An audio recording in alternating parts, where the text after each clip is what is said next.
vivement accompagné. Monsieur Philippot. Monsieur le maire, mes chers collègues, Michel Larère et moi-même allons bien évidemment voter pour cette délibération qui s'inscrit dans une nécessaire démarche de maîtrise des dépenses publiques, même si un État digne de ce nom aurait pu pour nous faire l'économie d'une contractualisation. Je souligne par contre, et là je rejoins totalement Éric Rénard sur la forme, qu'il est tout de même assez original de présenter le 14 mai une délibération autorisant le maire à signer un tel document, alors que le 9 avril, l'Union titrait que Reims et le Grand Reims vont s'engager à limiter leurs dépenses dans le cadre de ce contrat, et que le 17 avril, l'Union nous montrait le maire de Reims, ainsi que vous-même, ainsi que la présidente du Grand Reims, à Matignon, derrière le Premier ministre.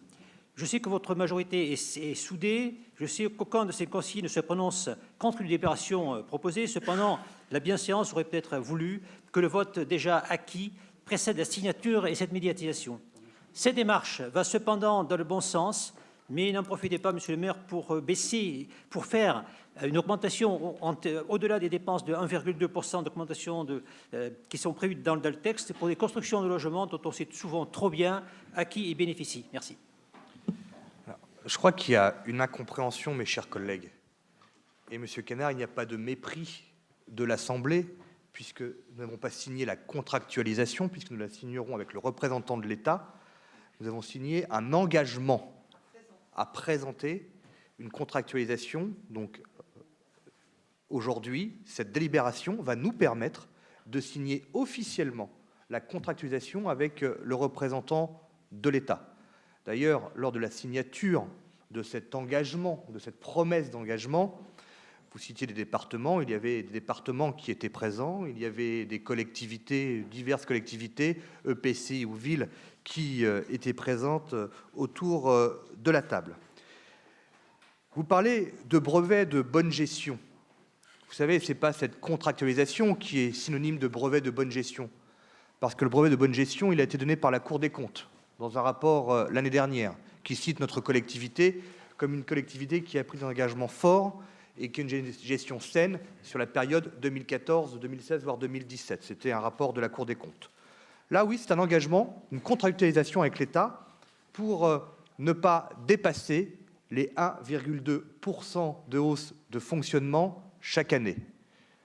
Lors de votre mandature, ces hausses de dépenses de fonctionnement se situaient entre 2, 3, voire 3,5 par an. Mais là où je ne vous comprends pas, c'est qu'il n'y a pas de restriction. Parce que quand vous parlez de remise en cause de la liberté locale, remise en cause de l'autofinancement des communes, mais cette remise en cause des libertés locales, elle existait à un moment où on a baissé drastiquement les dotations de l'État. Cette remise des libertés locales, elle existait lorsque l'État nous impose des mesures sans compensation financière. Là, on avait une remise en cause de la liberté des collectivités locales. Là, aujourd'hui, ce n'est pas une baisse de dotation, c'est une maîtrise de l'augmentation des dépenses de fonctionnement. C'est totalement différent. De plus, en contractualisant avec l'État, l'État s'engage également à nous accompagner sur des investissements. Parce que les communes qui ne respecteront pas les 1,2% de hausse de leur budget de fonctionnement se verront, à ce moment-là, subir des baisses de dotation, ce qui ne sera pas le cas de la ville de Reims. Alors oui, je le dis, nous, depuis 2014, nous maîtrisons le fonctionnement, nous désendettons la collectivité, nous continuons à investir de manière importante pour le territoire et donc pour les Rémoises et les Rémois, pour permettre d'accompagner le quotidien de nos administrés, mais également pour préparer l'avenir de notre territoire. Et cette contractualisation vient, je dirais, non pas donner un brevet de bonne gestion, mais c'est la continuité de la gestion financière et budgétaire qui est la nôtre depuis 2014.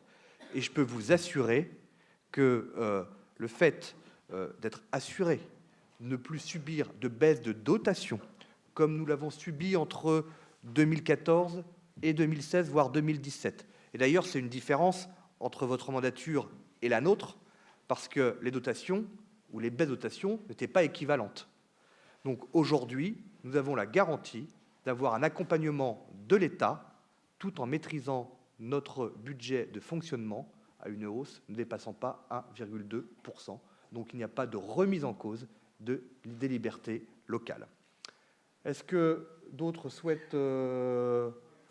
Monsieur Bardou. Je ne ferai pas de commentaire sur le fond. Je vous ferai juste la lecture, monsieur le maire, d'un tweet du 16 avril de la ville de Reims qui dit la chose suivante, avec une photo à Matignon. L'exécutif rémois reçu aujourd'hui à Matignon par le Premier ministre pour la signature des premiers contrats de maîtrise de la dépense locale. Cette signature témoigne de la reconnaissance d'une gestion saine et rigoureuse des deux collectivités. On est à jouer sur les mots, c'était un engagement, une promesse de signature. La signature, comme c'était annoncé, d'ailleurs pour toutes les collectivités et même par le gouvernement, elle se fera dans chaque département et chaque collectivité en présence du représentant de l'État. Mes chers collègues, je mets aux voix la délibération. Qui est pour? Qui est contre?